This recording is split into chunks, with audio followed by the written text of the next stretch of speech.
el acetato de isoamilo, que es el producto aquí estrella en la práctica 4, y además vamos a ver la eficacia que tiene este método dentro de la industria.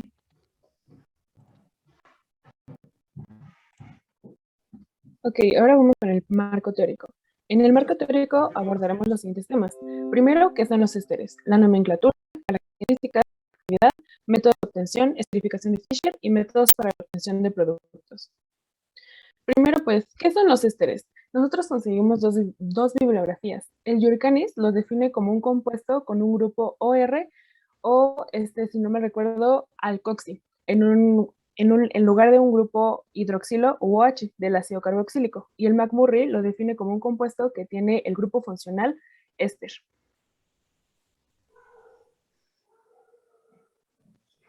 Bueno, los ésteres se van a nombrar cambiando la terminación hijo del ácido carboxílico. ¿Por qué el ácido carboxílico? Bueno, porque estos van a ser, van a venir de estos, bueno, van a ser derivados del ácido carboxílico. Entonces, por ejemplo, abajo que dice acético, se le va a cambiar esa terminación ico por ato y va a quedar acetato. Obviamente se va a activar la palabra ácido y enseguida va a seguir el nombre del sustituyente. Por ejemplo, en este caso es el isoamilo y ya nos quedaría acetato de isomilo.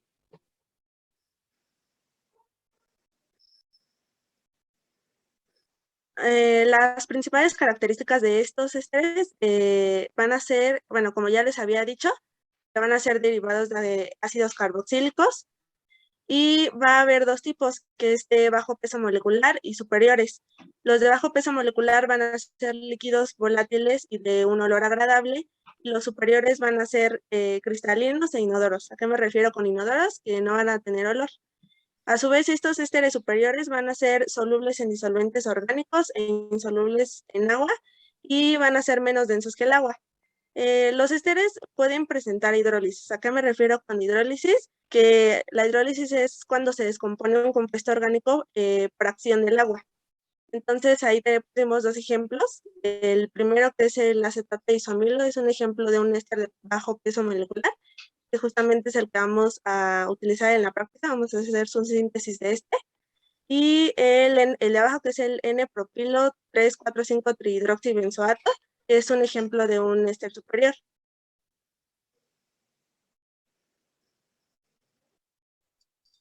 Así como mi compañera menciona, el tipo de hidrólisis que puede presentar el éster puede ser de tipo ácido. Es donde mi molécula de éster que vemos aquí se va a descomponer regenerando los reactivos iniciales, es decir, el alcohol y la molécula del ácido carboxílico. Todo esto en un exceso de agua. La que sigue, por favor. Por otra parte, también pueden presentar hidrólisis de tipo básica, que como su nombre lo indica, nos utilizaremos bases fuertes para poder hidrolizar nuestra molécula de éster. Aquí el resultado final sería un alcohol y la sal del ácido orgánico. Ok, ahora vamos con la reactividad. Recordando, como dijo nuestra compañera Gwendolyn, los ésteres derivan de los ácidos carboxílicos. Entonces, primero vamos a ver la reactividad de un ácido carboxílico. Tras la remoción del protón, porque recordando, el ácido carboxílico o los ácidos carboxílicos son muy buenos donadores de protones. Entonces, cuando se le remueve este protón, es decir, este hidrógeno, pues sabemos que la ruptura hace que pues, todos los electrones se vayan con el oxígeno, ya que este es más electronegativo. Entonces queda una sal, o sea, es decir, el oxígeno queda con la carga, pero para poder estabilizarse lo que hace es mover los electrones, es decir, que los electrones están en constante movimiento para así formar enlaces o así también formar electrones libres. Y aquí tenemos las flechitas. Estos electrones libres se van bueno, no transformar, sino van a formar un doble enlace con el oxígeno y el carbono. Y recordando que el carbono no puede tener más de 4 enlaces, este doble enlace que tiene con el oxígeno van a pasar a ser electrones libres. Y aquí pues va a estar sucediendo constantemente lo mismo. Por eso quisimos como representarlo de esta manera, para que así, como está pasando esto, pues recurrentemente para que tenga estabilidad, pues los enlaces estos enlaces punteados pues representan el movimiento de electrones. Y este movimiento de electrones, recordemos que cuando gana electrones, un átomo pues va a tener una carga formal negativa, en este caso el oxígeno. Entonces por eso pusimos esta carga parcial negativa. Y ahora vamos con los ésteres. Tras la deslocalización de los electrones pi del enlace carbono-oxígeno del carbonilo, es decir, no existe una estructura resonante que le permita estabilizarse al ion formado, es decir, a por lo que es más reactivo en comparación con su grupo funcional de origen, es decir, el ácido carboxílico. Entonces aquí tenemos que cuando se deslocalizan estos electrones, los del doble enlace del carbonilo, quedan electrones libres, por lo tanto, este oxígeno va a ganar esos electrones y va a quedar con una carga negativa. Pero cuando le quitan los electrones al carbono, se va a formar una carga positiva en este carbono y va a formar un carbocatión y va a formar una carga positiva. Entonces, el oxígeno de este lado lo que va a hacer es donarle ese par de electrones para que este carbono no esté con esta carga positiva. Sin embargo, después va a quedar este oxígeno con una carga negativa y este oxígeno con una carga positiva, y pues eso es muy, muy inestable. Aparte, recordemos que el grupo hidroxilo, es muy mal grupo saliente, por lo cual es más difícil que reaccione que este. Entonces también por eso decimos, o se dice que los ésteres son más reactivos que los ácidos carboxílicos. Ok, ¿cuál es la importancia de los ésteres en la parte natural? Bueno, principalmente, por lo cual se les caracteriza a aquellos que son de bajo peso molecular, es que son los responsables de las fragancias de diferentes frutas. Además, son utilizados como aromatizantes. Aquí les colocamos algunos ejemplos. Mariana, si puedes ir señalando las estructuras.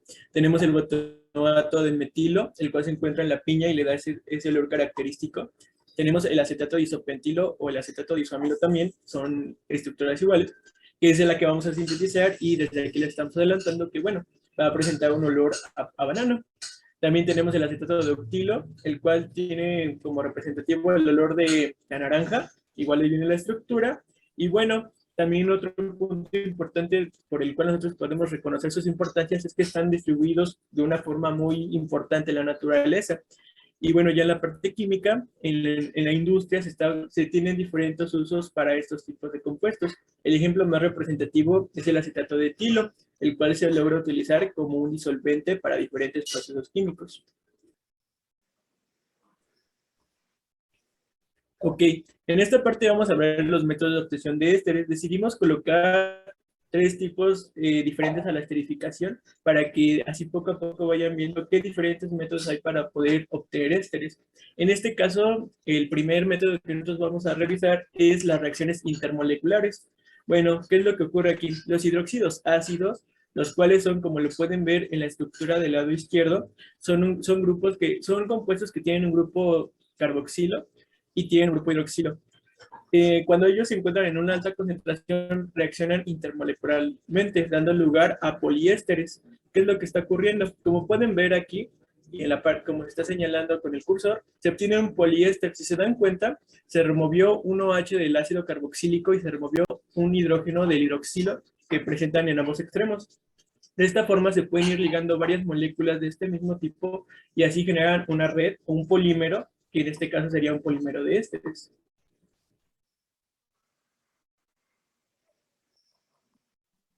Otro método para la obtención de ésteres es la transesterificación, que justamente se va a obtener con otro éster.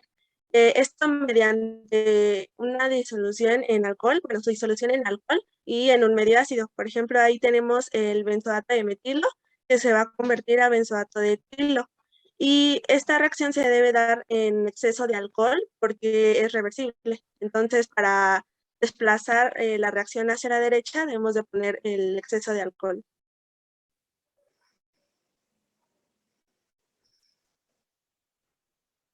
El tercer método para obtención de ésteres es el de ácido carboxílico con el diazometano.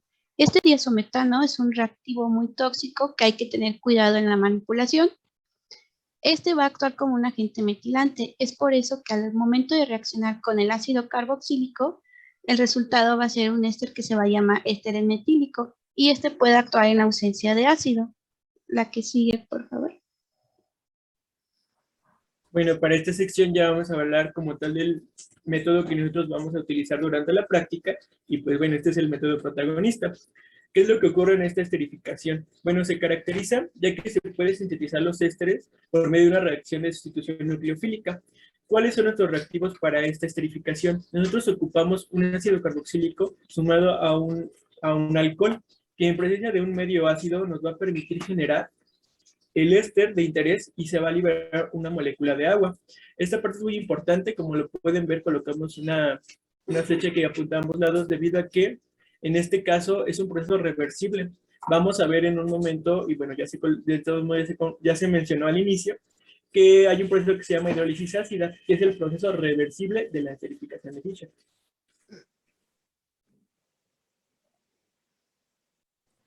Ok, ahora vamos con el mecanismo de reacción de la esterificación de Fischer. Primero tenemos a nuestro ácido carboxílico. Este ácido carboxílico va a estar en medio ácido. Como está en medio ácido, recordamos que pues, el medio ácido tiene protones hidrógeno, bueno, protones o iones hidrógeno. Lo que va a pasar es que este oxígeno va a actuar como nucleófilo y como base, y va a abstraer al ion hidrógeno. Entonces se va a formar aquí un grupo hidroxilo. Sin embargo, el oxígeno, como se dio electrones para formar este enlace, se quedó con una carga positiva. Entonces lo que va a pasar para que esa carga positiva bueno, ya no sea positiva, vaya, ya en un átomo tan electronegativo como el oxígeno no haya una carga positiva, por resonancia se va a estabilizar esta molécula y ahora la carga positiva va a quedar en el carbono y va a formar un carbocatión.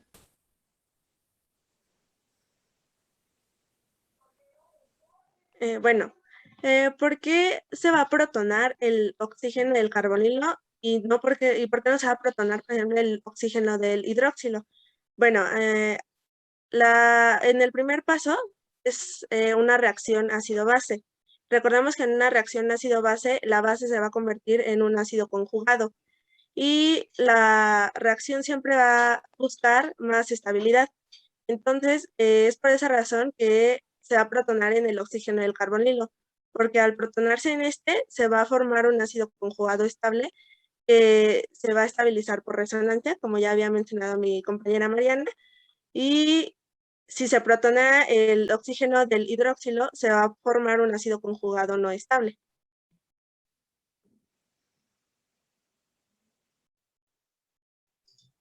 Ya retomando el paso 3 del mecanismo de acción de la esterificación de Fischer, vemos la entrada de la molécula del alcohol isoamílico, que está aquí representada con colorcito azul.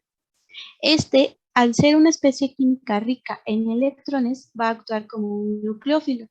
Va a atacar al electrófilo que vemos aquí, que es el carbono. La formación enlace carbono-oxígeno se observará ya en el paso 4, donde mi carbono, al aceptar este par de electrones, va a tener una carga formal neutra y el oxígeno, al donar su par de electrones, quedará con una carga formal positiva. Ok, para este paso, como ya lo comentaron en el paso anterior, el oxígeno queda con una carga formal positiva. De este modo va a ocurrir una reacción entre el hidroxilo que se encuentra en la parte inferior. Su par libre va a atacar al hidrógeno del alcohol que se acaba de unir y a su vez ese enlace que se presenta entre oxígeno e hidrógeno se va a romper para que de este modo el oxígeno recupere su par de electrones libres y se estabilice, dando así nuestro paso 5, por así decirlo, donde ahora nuestro alcohol acaba de perder un hidrógeno y entonces el hidróxilo que se encontraba en la parte inferior ahora queda con una carga parcial y una carga formal, positiva. Y entonces aquí cuando ya casi llegamos al final de nuestra esterificación, ¿qué es lo que ocurre? El hidróxilo que se encuentra en la parte superior está unido mediante un enlace oxígeno-hidrógeno. Ese enlace se va a romper, de modo que se va a generar un doble enlace para poder generar el grupo carbonilo. A su vez, si nosotros realizamos ese paso, entonces el carbono que nosotros encontramos en el carbonilo tendría 5 enlaces, lo cual no es posible. Entonces, a su vez, se va a llevar a cabo el desplazamiento y la ruptura de ese enlace que une carbono-oxígeno y se va a liberar una molécula de agua. ¿Esto con qué fin? Como ya lo mencioné, el carbono ácido va a quedar con 5 enlaces y a su vez el oxígeno que se encuentra con una carga formal positiva se va a quedar con una carga neutral adquiriendo esos electrones de ese enlace. Es así como llegamos a la final de nuestra esterificación. Como pueden ver, nosotros colocamos varios colores en los átomos para que pudieran apreciar cómo es que se lleva a cabo ese cambio de átomos entre las moléculas que nosotros estamos ocupando. Obtenemos nuestro éster, obtenemos una molécula de agua y bueno, nuestro protón se regenera, que en este caso, ya lo veremos más adelante en el desarrollo experimental, va a ser el ácido que estamos utilizando como catalizador. Ok, y bueno, quisimos explicárselos por partes para que no vieran así todo el mecanismo de una. Entonces, se los vuelvo a explicar. Tenemos nuestro ácido carboxílico en el medio ácido, ¿sale? Entonces, pues es una reacción ácido-base. El ácido carboxílico va a actuar como base y va a sustraer el protón. ¿Qué va a pasar? Se va a formar un grupo hidroxilo, pero este grupo hidroxilo va a tener, su oxígeno va a estar cargado positivamente, o va a tener una carga formal positiva. Entonces, como el oxígeno es un elemento bastante electronegativo, pues no es muy recomendable que tenga una carga positiva. Entonces, por resonancia, se va a estabilizar, siendo, bueno, pasando estos electrones del doble enlace del carbonilo a electrones libres del oxígeno. Y la carga positiva ahora va a quedar en el carbono. Después, lo que va a pasar es que la molécula de alcohol va a actuar como un nucleófilo y aquí está nuestro electrófilo. Entonces, ¿qué pasa? Siempre vamos a ir de donde hay electrones a donde no hay. Entonces, por eso la flechita va hacia acá, hacia el carbono cargado positivamente. Entonces, se va a adicionar a esta parte de la molécula. Ya que se adicionó, pues evidentemente, cuando este oxígeno dona los electrones para crear el enlace carbono-oxígeno, va a donar esos electrones y se va a quedar con una carga positiva. Entonces, lo que va a pasar es que este grupo hidroxilo va a remover este protón. Y así cuando remueve este protón, lo que va a pasar es que se va a romper este enlace oxígeno-hidrógeno y así el oxígeno va a recuperar sus electrones para que quede con una carga formal neutra. Después, pues nos queda este ion oxonio y nos queda todavía ¿cómo se llama? Este grupo hidroxilo. Entonces, ¿qué va a pasar? Se va a romper el enlace oxígeno-hidrógeno y para que aquí se cree un doble enlace. ¿Cómo lo pueden ver mejor? Imaginen que estos dos electrones van a formar un enlace aquí, pero recuerden que no puede tener 5, ¿sale? Entonces, cuando pasan estos electrones para acá, el oxígeno se va a quedar con una carga positiva. Entonces, no se puede quedar con esa carga positiva. Por eso sale, por eso esta flechita. O sea, porque es una flecha como más resumida, pero es lo que pasa. O sea, estos electrones forman el doble enlace y se rompe aquí el enlace carbono-oxígeno del ion oxonio. Pero como este quedaría con una carga formal positiva, pues se tiene que deshacer de este protón. Y se deshace de este protón gracias a pues las sales que han quedado, perdón, las bases que han quedado en el medio. Y ya después de esto se va a formar nuestro éster. ¿Por qué? Porque salió este ion oxonio y se quedó este OR o este alcoxi y se quedó este grupo carbonilo que se va a formar aquí y es lo que tenemos aquí. El grupo es el agua que salió de aquí y pues nuestro protón, que ese, como mencionó mi compañero Joel, pues es el que va a recuperar nuestro ácido, nuestro catalizador. Y les quisimos poner un video para que, como que, no sé, como que quede más mejor explicado.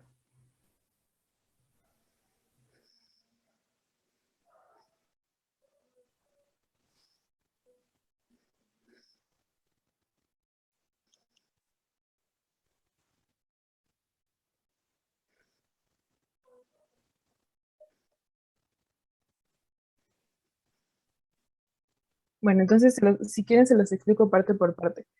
Entonces, aquí pues va empezando el video. Están muy buenos estos videos, se los recomiendo, explican muchas cositas. Entonces, tenemos aquí nuestro ácido carboxílico, tranquilamente. De hecho, este es un ácido acético porque pues, tiene dos carbonos, ¿no? Entonces, aquí está nuestro grupo carbonilo y nuestro grupo hidroxilo. Entonces, ¿qué va a pasar? En el medio ácido, nuestro grupo carbonilo, el oxígeno del grupo carbonilo se va a protonar, es decir, va a ganar un ion hidróxido, perdón, hidrógeno. Entonces, es lo que pasa luego. Entonces, cuando gana ese enlace con el hidrógeno, pues va a ganar también esta carga positiva. Entonces, cuando gana esta carga positiva, aquí nos lo ponen, pero ya ven que por resonancia, para que se estabilice, se crea aquí esta carga positiva y por eso este es etanol, se va a agregar a este carbono. Entonces, aquí se agrega. Aquí quedan, entonces aquí está el grupo hidroxilo, aquí está el otro grupo hidroxilo y aquí está nuestro alcohol, pero está protonado. Entonces lo que va a pasar es que este hidroxilo como que está despertando, está diciendo, ¿qué onda? ¿Qué está pasando? Entonces le va a quitar este protón, este ion hidrógeno al etanol. ¿Para qué? Para así poder salir, porque como que se siente incómodo. Bueno, el del video se siente como incómodo, ¿no? Entonces agarra el protón, le dice, ¿qué onda? ¿Me lo das? Y lo toma y se convierte, ay, perdón. ¡Ah! Chin, espérame. Aquí está. Estamos como... Ahí está. Ahí es donde lo agarra. Se convierte el grupo hidroxilo en un ion oxonio y el etanol se queda pues desprotonado y con una carga formal neutra. Entonces, ¿qué va a pasar? Este ion oxonio va a salir, como es un grupo saliente, va a salir y después, pues ya que sale, se queda todo bien, el enlace que tenía el oxígeno con el hidrógeno se va a romper y así se va a formar el doble enlace carbono-oxígeno. Y por eso queda bien nuestro grupo carbonilo aquí y nuestro grupo alcoxi aquí, muy tranquilamente. Y ya, eso es todo.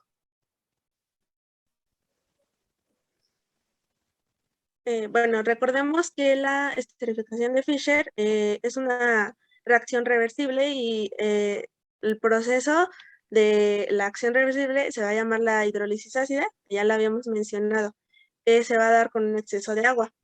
Entonces, aquí está el mecanismo de reacción de esta, que ahorita se los voy a explicar rápido porque es muy parecido a la de la esterificación de Fischer. Bueno, aquí tenemos nuestro éster, donde el oxígeno del grupo carbonilo va a tomar un protón. Entonces, este va a quedar con carga positiva. Después, una molécula de agua va a atacar al carbono carbonilo y va a haber una deslocalización de electrones en donde el doble enlace se va a pasar al oxígeno para que quede una carga neutra. Después, el oxígeno del éster va a tomar un hidrógeno de la molécula de agua que antes se había añadido. Y ya como podemos ver en el paso 4, el hidrógeno que está unido al oxígeno, el verdecito, va bueno, se va a romper ese enlace oxígeno-hidrógeno y se va a pasar al carbono, al enlace carbono-oxígeno, para que de esta forma se forme un doble enlace. Y nos van a quedarse 5 enlaces, entonces eso no se va a poder. Y entonces lo que va a pasar es que va a haber una ruptura de enlace y va a salir ese grupo alcohol. Y ya al final nos va a quedar nuestros productos, que eran nuestros reactivos iniciales, que es ¿cómo se dice? El grupo, el ácido carboxílico, perdón, el alcohol y el protón. Dentro de los objetivos mencionamos que queríamos desplazar el equilibrio hacia el lado de los productos, es decir, hacia el lado de nuestra molécula de acetato de isómilo y la molécula de agua. Para esto podemos basarnos en el uso en exceso de los reactivos iniciales, es decir, que podemos utilizar en exceso el ácido carboxílico o en exceso nuestro alcohol. Todo esto dependerá de la situación económica o proceso industrial que se quiera utilizar. La que sigue, por favor. Ok, y como ya lo habíamos comentado, prácticamente toda esta parte lo hemos resaltado, como es un proceso reversible, pues hay que saber cómo es que se favorece la hidrólisis ácida. La hidrólisis ácida se presenta o se favorece siempre y cuando el agua en el medio se encuentra en exceso. Entonces es por eso que ahora en la diapositiva siguiente vamos a ver cómo es que podemos desplazar nuestro equilibrio hacia la formación del éster y no al revés. Ok, uno de los métodos para desplazar el equilibrio hacia los productos en la esterificación de Fischer es poner el ácido, en este caso el ácido carboxílico en exceso y también la eliminación de agua. No sé si recuerdan el principio del Lechatelier, pero cuando nosotros poníamos más reactivos, se iba a desplazar hacia los productos, el equilibrio. Entonces, por eso es una de los métodos para desplazar el equilibrio hacia los productos. Y vamos a empezar a eliminar agua. Y cuando se elimina el agua, igual, el principio del Lechatelier dice que cuando empiezas a quitar reactivos, evidentemente los productos van a generar más de estos reactivos. Entonces, aparte de que se está formando el agua, se está formando el éster. Entonces, vamos a favorecer la formación del éster.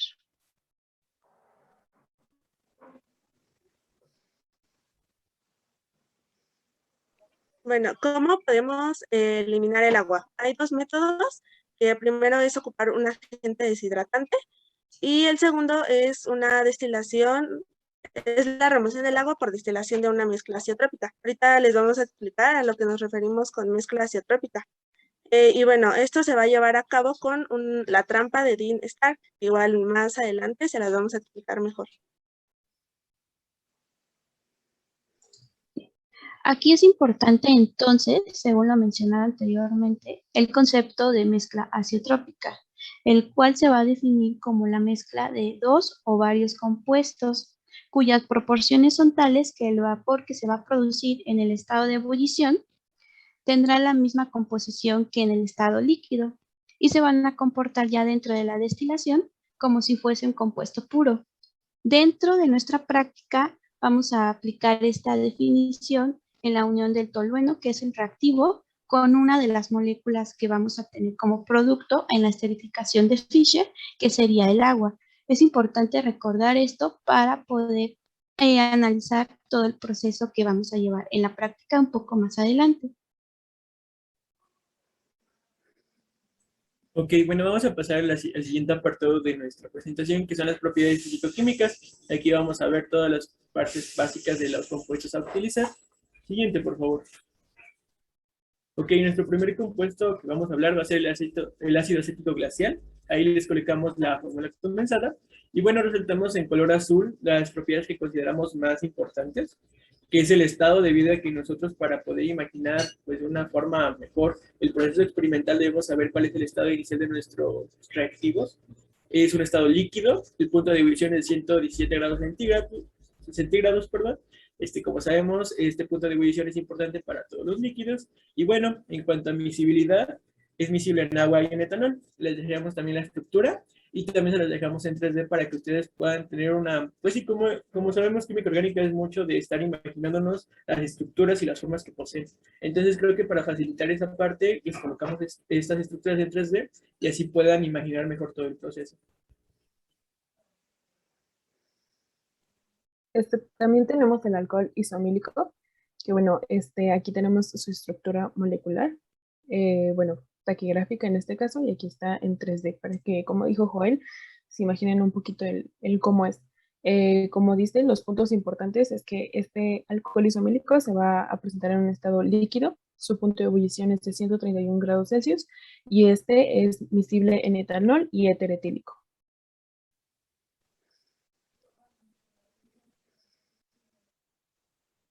Después tenemos el acetato de isoamilo, que va a tener un estado líquido, un punto de ebullición de 145 grados centígrados. Va a ser miscible en etanol y éter etílico e inmiscible en agua.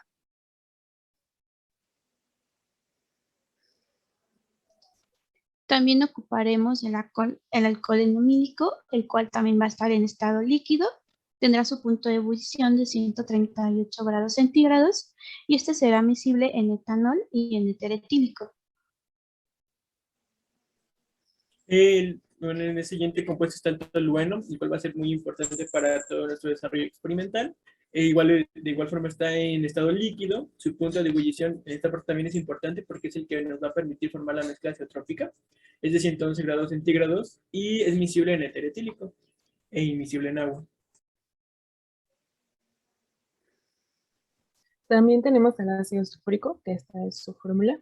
Y aquí está, se representa 3D, así está súper grande, está un poquito grande la molécula. Y bueno, este compuesto se presenta en estado líquido, su punto de ebullición es de 310 grados Celsius. Recordemos que normalmente las moléculas inorgánicas tienen un punto de ebullición bastante alto. También tiene bueno, es soluble en agua y etanol. Y un dato más, que es un poquito también, bueno, no un poquito, sí es bastante importante, es que tiene un pKa de menos 5.2, o sea, es muy buen ácido. Pero vamos a ver más adelante el por qué no se usa como este ácido principal.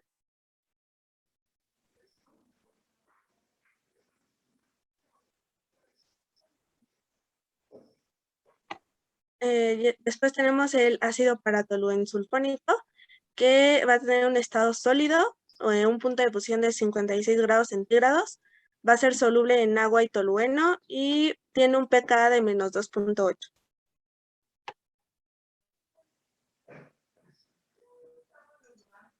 Para la parte de neutralizar los ácidos, pues vamos a utilizar el bicarbonato de sodio, el cual va a estar en estado sólido, presentará un punto de fusión de 50 grados centígrados, será soluble en agua e insoluble en alcohol. También vamos a hacer uso del sulfato de sodio anhidro, el cual ya sabemos que nos lo ocupamos para secar ciertas soluciones. Su estado es sólido, el punto de fusión es muy alto, ya que es un compuesto iónico, es de 888 grados centígrados y es soluble en agua.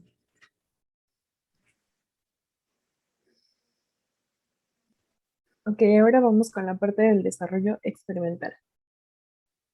Como paso 1, necesitamos un matraz balón y en el matraz balón vamos a colocar los siguientes reactivos.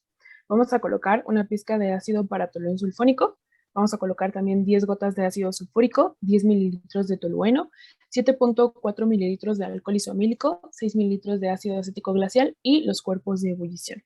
Tengo entendido que los cuerpos de ebullición es para que no... Ay, ¿cómo se llama esto? Se me fue la palabra, pero es para que no, como que no sea tan explosiva la... ¿Perdón? No se proyecten. No se proyecte. Exacto, es para que no se proyecte el líquido, claro. el líquido. Ajá. Gracias. Bueno, ¿qué está ocurriendo en nuestra matraz? O sea, ¿por qué se están agregando todos estos compuestos así al mismo tiempo?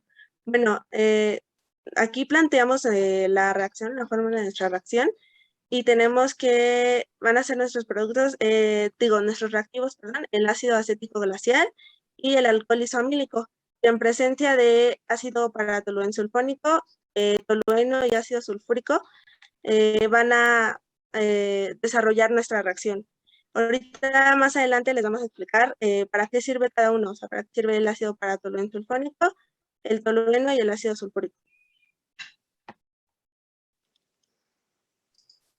Para poder responder esta pregunta de qué función cumple cada uno de los reactivos, comenzaremos con el reactivo tolueno.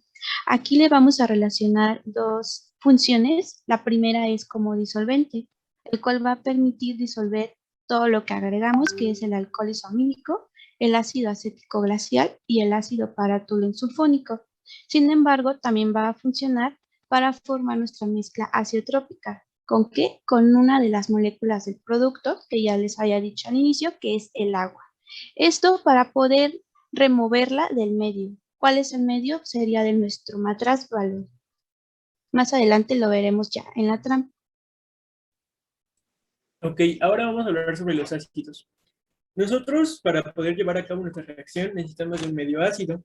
No sé si ustedes se lo preguntaron, pero bueno, ¿para qué utilizar dos ácidos en la misma reacción si estamos utilizando, pues, un proceso que se favorece con cualquiera de los dos porque ambos tienen ese carácter? Bueno, vamos a ir por partes y vamos a ir analizando nuestros compuestos.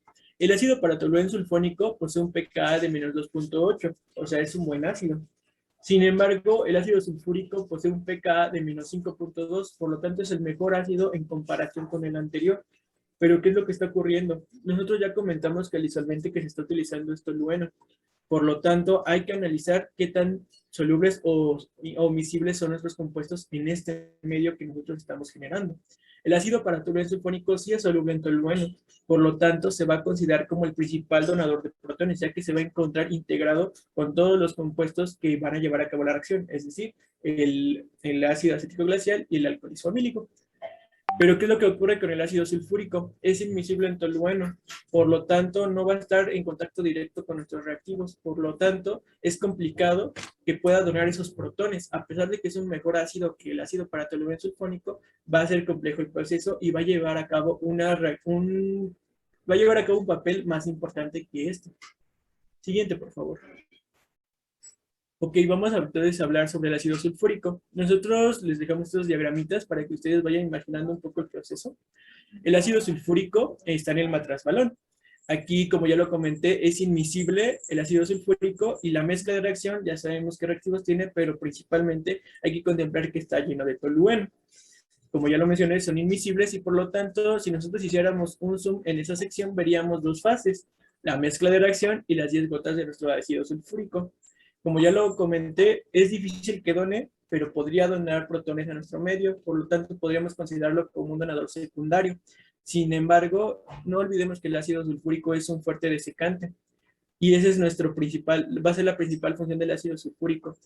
Como nosotros ya lo dijimos, este proceso es reversible y si nosotros dejamos ese medio con agua, se va a favorecer el proceso contrario y entonces no obtendríamos nuestro producto. Por lo tanto, hay que empezar a remover el agua y este es uno de los principales detallitos, por así decirlo, que nos permiten ir removiendo esa agua de nuestro medio para poder favorecer nuestra reacción.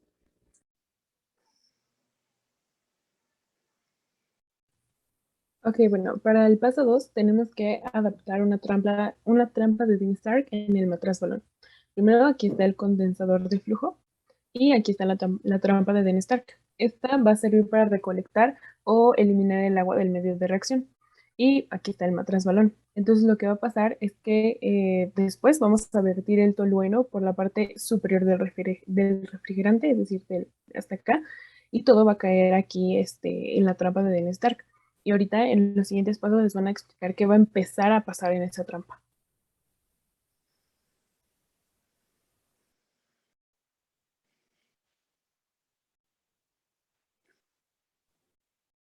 Bueno, después vamos a sumergir el matraz en un baño de aceite. ¿Por qué en un baño de aceite? Bueno, porque esto nos va a permitir obtener una temperatura mayor a 100 grados centígrados. Como dice ahí, queremos calentar aproximadamente a 110 grados centígrados, aunque ya más adelante vamos a ver que no necesariamente es aproximadamente 110 grados centígrados, de hecho es hasta menos. Esto para que se alcance una velocidad de 100 gotas por minuto. Y ya después, cuando no aumente el volumen de agua en el tubo separador, es decir, en la trampa de Dean-Stark, se va a dejar enfriar el sistema, es decir, se va a dejar de calentar. Y en nuestra trampa, en el tubo separador, vamos a obtener agua y tolueno, que ahorita más adelante les vamos a explicar más detalladamente estos pasos.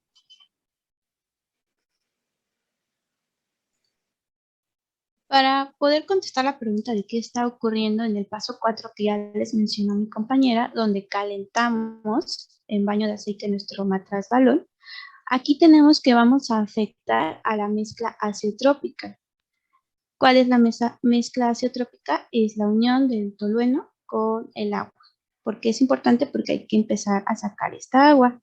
Todo este vapor que se va a producir en la ebullición va a salir de nuestro matrazbalón y va a subir y va a pasar por nuestra trampa de Dean-Stark, aquí como lo señala mi compañera, y va a quedar atrapada. Es por eso que es importante este paso. De una forma más detallada lo vamos a ver con estos diagramas. Ok, como ya lo comentamos en nuestro paso número 4, tenemos nuestro matrazbalón, en el cual se está llevando a cabo la reacción y a su vez se está llevando a cabo la formación de la mezcla azeotrópica. ¿Por qué? Porque se está generando agua. Cuando nosotros calentamos a 100 grados centígrados aproximadamente, porque no siempre se requiere de llegar a esa temperatura, ya que como lo vimos, el punto de ebullición de la mezcla es de 84.1 grados centígrados, entonces no es tan necesario, pero es un aproximado. ¿Qué es lo que ocurre? Va a empezar a ebullir nuestra mezcla. ¿Por qué? Porque en la fase de vapor parcial, ambas van a empezar a ebullir como si fuera un solo compuesto. De esta forma, por eso es que se colocaban ahí tres flechitas negras que van subiendo, y ahí les colocamos que la mezcla se comienza a ebullir. ¿Y qué es lo que pasa cuando ya llegan al refrigerante? Se puede decir que se comienza su separación. ¿Por qué? Cuando nosotros cuando esta mezcla llega al refrigerante, se va a condensar y de esta forma va a empezar a caer a la trampa de Dinestar. Y entonces es así como nosotros vamos a poder observar ese goteo que nosotros mencionamos en este paso. Conforme esta mezcla vaya huyendo y a su vez pase por el refrigerante y se condensa, va a empezar a haber un goteo que, bueno, puedes darle a la siguiente diapositiva, por favor. Ok, y aquí está. Cuando ya se alcanza el goteo adecuado, nosotros ahí en la trampa está repleta de tolueno, como ya se mencionó en el paso 4 igual, en el paso 3, perdón. Y entonces cuando se alcanza ese goteo adecuado, ¿qué es lo que ocurre? Como ya lo mencioné, cuando la mezcla llega al refrigerante se va a empezar a condensar. De esta forma, es aquí cuando los dos líquidos que forman nuestra mezcla azotrópica se comienzan a separar. ¿Por qué? Porque son invisibles. Entonces, va a haber un goteo y entonces, ¿qué es lo que ocurre? Ahí les colocamos que se comienza a separar la mezcla. En la parte superior está el tolueno, que como ya se mencionó, lo llenamos hasta el tope de la trampa. ¿Y qué va a ocurrir? Va a empezar a derramarse. ¿Por qué? Porque va a empezar a haber un volumen mayor aquí en esta trampa. Pero como vamos a ir viendo, como vaya avanzando el proceso, como ya lo mencioné, se va a ir separando y entonces el agua va a quedar en la parte inferior de la trampa y el tolueno va a comenzar a regarse a nuestro material de reacción. Por lo tanto, va a regresar a nuestro medio, pero ahí nosotros ya estamos asegurando que el agua se está quedando en la trampa.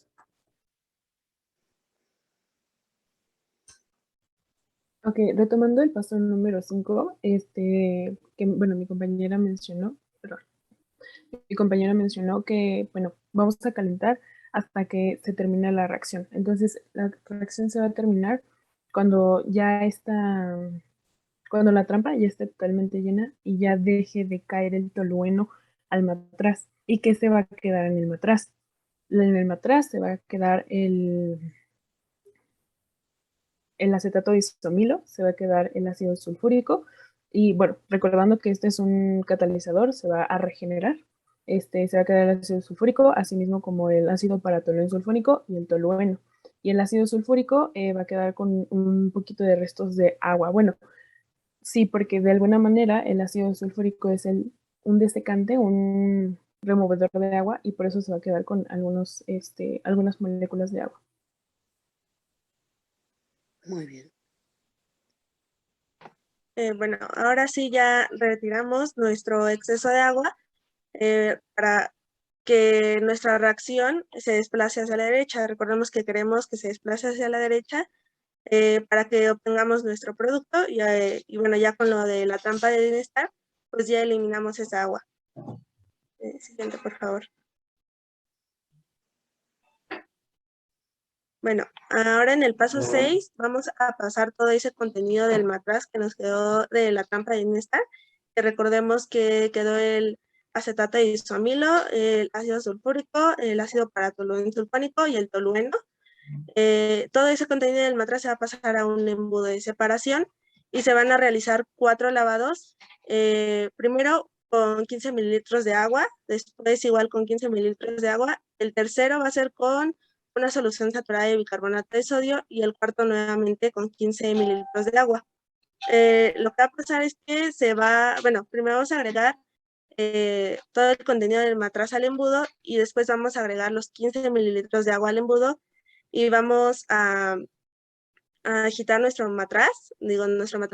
embudo y tenemos que abrir la llave del embudo. ¿Por qué? Porque se va a generar CO2, entonces vamos a dejar que se salgan todos esos gases y volvemos a cerrar la llave y ahora sí ponemos nuestro embudo y vamos a, ¿cómo se dice? A separar nuestra fase acuosa. Y después igual vamos a volver a agregar 15 mililitros de agua. Igual como les digo, vamos a agitar nuestro embudo, vamos a liberar los gases y vamos a volver a separar la fase acuosa, porque recordemos que se van a formar 2 fases, entonces por eso. Después se va a hacer lo mismo, pero ahora con la solución saturada de bicarbonato de sodio, la vamos a agregar a nuestro embudo, agitamos y dejamos que abrimos la llave del embudo para que salgan los gases y separamos la fase acuosa de la orgánica. Y por último, otra vez con agua, igual vamos a agregar al embudo, agitamos y abrimos la llave para que se salgan los gases y volvemos a separar la fase acuosa de la orgánica. Pero ahora, ¿por qué estamos haciendo todos estos lavados? Bueno, porque el ácido sulfúrico va a ser soluble en el agua. Entonces, lo que queremos hacer es que todos esos ácidos se vayan de la fase orgánica y entonces esa función la va a cumplir el agua, que va a hacer que el ácido sulfúrico se vaya con esta. Pero con el ácido paratoluensulfónico, lo que pasa es que este no es soluble en agua. Entonces, lo que es por eso que agregamos la solución saturada de bicarbonato de sodio. Como dice ahí, para neutralizar el ácido restante, o sea, igual va a neutralizar el ácido sulfúrico, pero es principalmente para el ácido paratoluensulfónico, para que reaccione con este y se forme una sal, y ya de esta forma la sal sí es soluble en agua y de igual manera se vaya con el agua, y ya de esta forma nos va a quedar en nuestra fase orgánica el acetato de isomilo, el tolueno y obviamente todavía restos de agua, y en nuestra fase acuosa va a quedar los restos del ácido, que era lo que queríamos, el agua y la sal que se neutralizó. Muy bien. Para poder tener un mejor manejo de los ácidos restantes, vamos a utilizar el bicarbonato de sodio, como se ve en la imagen. Este lo vamos a aplicar poco a poco hasta dejar de observar la formación de gas de efervescencia. Cuando observemos que ya no hay ninguna efervescencia, estaríamos hablando de que ya se puede desechar esta fase acuosa. Por otro lado, para la fase orgánica, que está formada por el agua, poca agua que quedó, tolueno y éster, utilizaremos el sulfato de sodio anhidro. ¿Esto para qué? Para poder secar el resto de agua que queda, para poder obtener al final en nuestro en nuestro vaso de precipitado, tolueno y éster. Aquí vamos a observar un poco la reacción de neutralización de mis dos ácidos. En el primer mecanismo tenemos el bicarbonato de sodio junto con el ácido sulfúrico. Y en el segundo mecanismo tenemos igual nuestro bicarbonato con el ácido paratolueno sulfónico, el cual después de un mecanismo de ácido-base vamos a obtener ya nuestro ácido neutralizado, CO2 y al final una molécula de agua. Muy bien.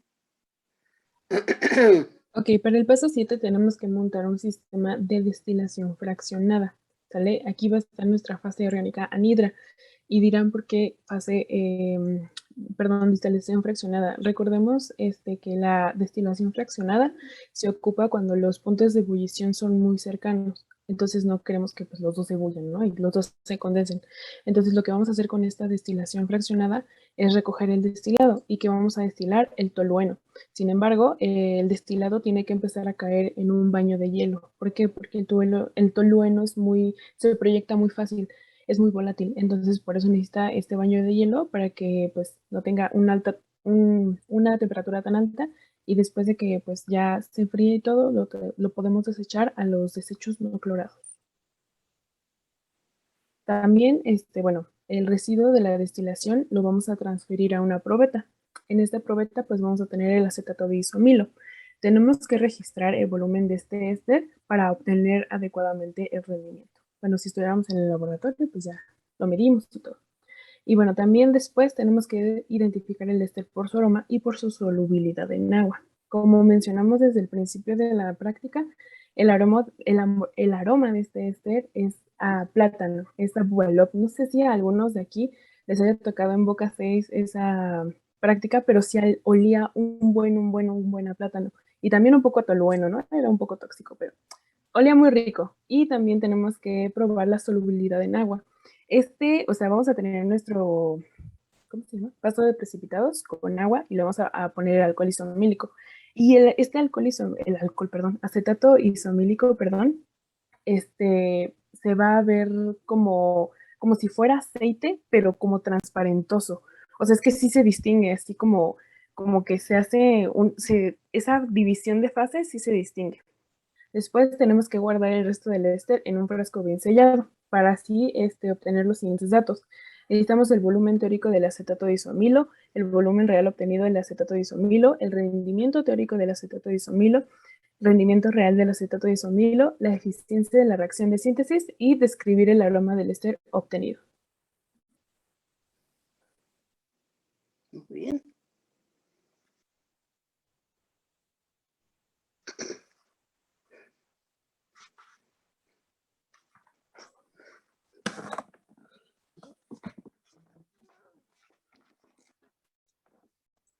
En esta parte ya se presenta el mecanismo completo de la reacción. Ahí ya se los colocamos, ya estamos utilizando el ácido acético glacial y es el mecanismo que nosotros ya describimos, pero ahora con, con las moléculas de interés. Siguiente, por favor. En cuanto a la identificación. Sí, sí. Sí. Bueno, como habíamos dicho, se va a identificar por su aroma. Va a ser el característico olor a plátano, como la del chicle búbalo que les decía al principio de la presentación. Y por la miscibilidad, que no va a ser miscible en agua y entonces se van a ver dos fases, el agua que va a quedar abajo y el acetato isomilo arriba, y esto por densidades. Y como decía mi compañera Mariana, como tal el acetato isomilo no se va a ver incoloro, sino se va a ver como un poco, como un color amarillo clarito, y aparte se va a ver como un aceite, entonces sí se va a llegar a ver esa separación de fases. Ok, el siguiente resultado que nosotros tenemos que generar es el rendimiento y el volumen teórico de nuestra reacción. Es lo único que podemos generar, ya que pues no lo estamos realizando de forma práctica, ¿verdad? Entonces, para eso nosotros tenemos que establecer nuestra reacción. Ahí está. No colocamos ni el tolueno ni ambos ácidos, ya que estos no son son reactivos, pero no van a cambiar. Son catalizadores y el tolueno, como lo mencionamos, es un disolvente. Entonces, no se coloca. Únicamente colocamos el ácido acético glacial, el alcohol isomílico, el acetato de isoamilo y el agua. Ok, entonces vamos a ocupar tres propiedades diferentes para cada uno de los compuestos a utilizar. Y es el peso molecular. Ahí tenemos el del ácido acético glacial, que es de 60 gramos mol. Su densidad es de 1.05 gramos sobre mililitro. Y el volumen que nosotros estamos ocupando en nuestro proceso experimental es de 6 mililitros. Para el alcohol isomílico es de 88 gramos sobre mol su peso molecular. Su densidad es de 0.81 gramos sobre mililitros y el volumen que estamos nosotros aplicando para realizar nuestro proceso experimental es de 7.4 mililitros. En el caso del del acetato de isoamilo, perdón, su peso molecular es de 130 gramos mol, su densidad es de 0.87 gramos sobre mililitros y pues el volumen obviamente no lo obtenemos, ¿verdad? Es el que queremos saber, predecir de forma teórica, ya que no lo estamos realizando de forma experimental. También podremos colocar las propiedades del agua, sin embargo, pues la estamos removiendo. Aquí lo único que nos interesa es obtener el rendimiento y el volumen teórico, pues el acetato de isomilo. Ok, para poder obtener este volumen, la X, vaya, primero tenemos que calcular el número de moles, porque este método es uno de los más usados para obtener el reactivo limitante o encontrar el reactivo limitante. La regla es que quien tenga menos moles o que se hayan usado menos moles va a ser el reactivo limitante. Entonces, para el ácido acético glacial tenemos que se ocuparon 0.105 moles y para el alcohol isomílico se ocuparon 0.068 moles. Es decir, como este es más chiquito, este número es más chiquito, este es el reactivo limitante. Entonces, imagínense, por ejemplo, para que les quede más claro, van a tener una reunión con sus amigos y quieren hacer sándwiches. Entonces, compran un paquete de 20 panes. Entonces, estamos de acuerdo que un sándwich lleva 2, ¿no? Entonces, ya, tienen 10 sándwiches. Perfecto, son 10 amigos. Después, el paquete de jamón tiene 10 rebanadas. Está perfecto, ya está sus 10 rebanadas para sus 10 sándwiches.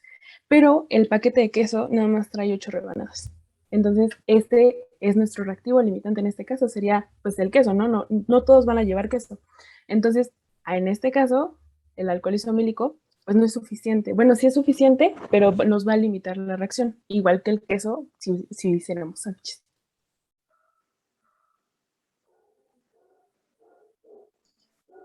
En el paso 2 vamos a calcular la masa y el volumen esperado del producto. El producto pues es el acetato de isomilo.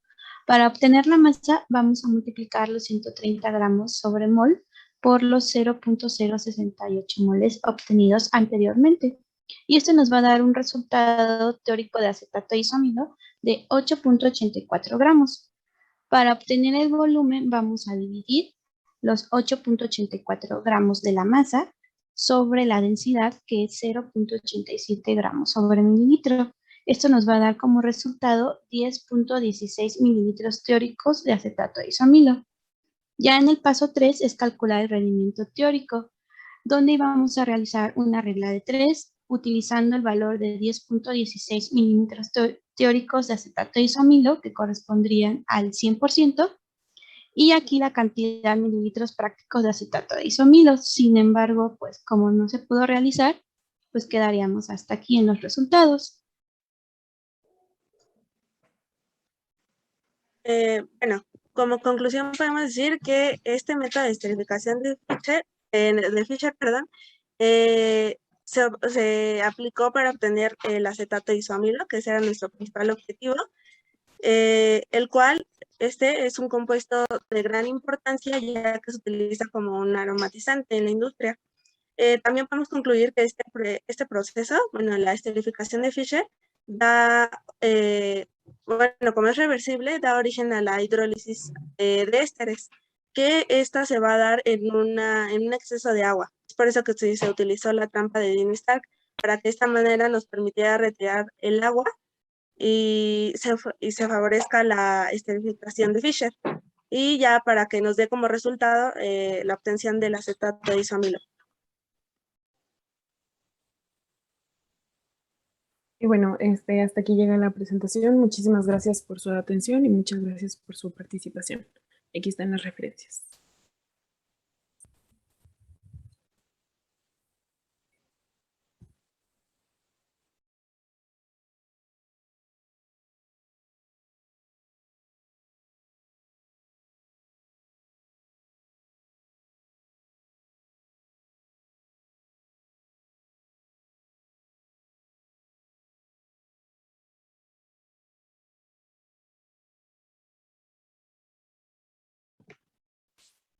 Pues dudas, jóvenes. Antes que nada, muy bien su seminario, estuvo muy bien expuesto, ¿sí? Como siempre, pues con detalles, pero lo que me gustó es que, bueno, se ve que los 4 están empapados del tema y pues obviamente la presentación tiene todo el contenido. Entonces, pues así deben de estar ya los seminarios, ¿sí? Ya no hay que no vayan a bajar el nivel de seminario para los demás jóvenes. Entonces sí les pido que, pues así como expusieron sus compañeros, pues así también expongan ustedes.